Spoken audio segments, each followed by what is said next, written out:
you have a very serious responsibility after discovering your purpose. The responsibility is to get the right person to mentor you. What is a mentor? A mentor is a coach. A mentor is a trainer.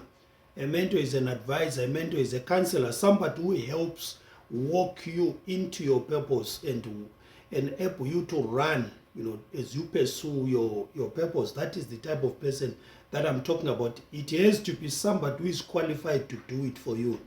I'm not talking about, certificates, but I'm talking about the person who has got the giftings to help you. Not only the giftings, the wisdom and the experience, and to help you fulfill your purpose. A wrong choice of a mentor is like walking into a class where there is a teacher that is teaching what they are not qualified to teach. A teacher teaches what they are qualified to teach. So if you get a wrong mentor, you are likely to be in the hands of somebody who is not qualified to be doing what they'll be doing in your life, and the end result is a disaster. Choosing a mentor requires both wisdom and grace. I mean, from my personal experience, choosing a mentor requires both the wisdom of God and grace before when you make it. Why am I saying this? Is because when you get into the pursuit of your purpose, you are an infant in that arena. You are an infant. You don't have experience. So it requires the grace of God. That's why there is need for prayer. There is need for one to pray for guidance, so that you get into the right hands at the right time. People have potential in different fields of life, but most people do not realize, do not come to to fulfill that potential. Why? You see, potential only is not enough. No matter how powerful, no matter how dynamic your gift is, that is not enough. Your potential needs character for you to be successful.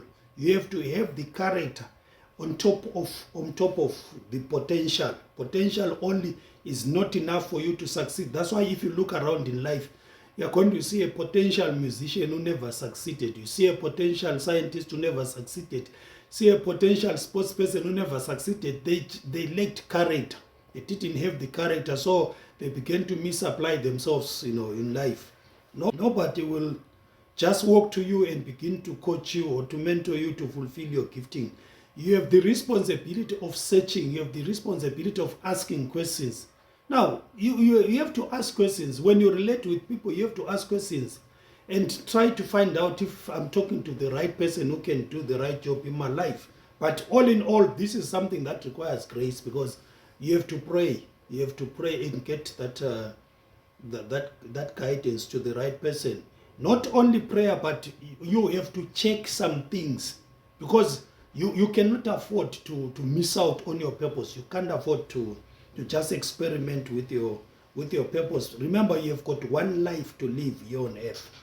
You have to intentionally search for a mentor, one who will groom you to utilize your gifting as you fulfill your purpose. Discovering your potential has to do with discovering your gifting and talents. Right? A mentor is someone who coach you on how to apply your gift and help you mold the character. Now, in most people in life, from my personal experience that I've observed, is that there is nobody who lacks talent or gifting.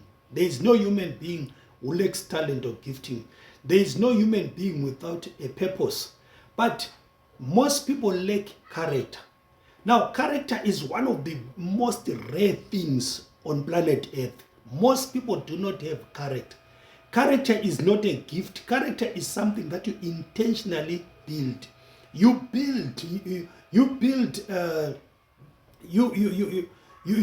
it yourself intentionally. You decide to be a person of integrity. You decide to be a person who lives a faithful life. You decide to be a person who lives a life whereby you don't cheat, you don't cut corners. You decide. This is something that you decide. You decide to live a clean life.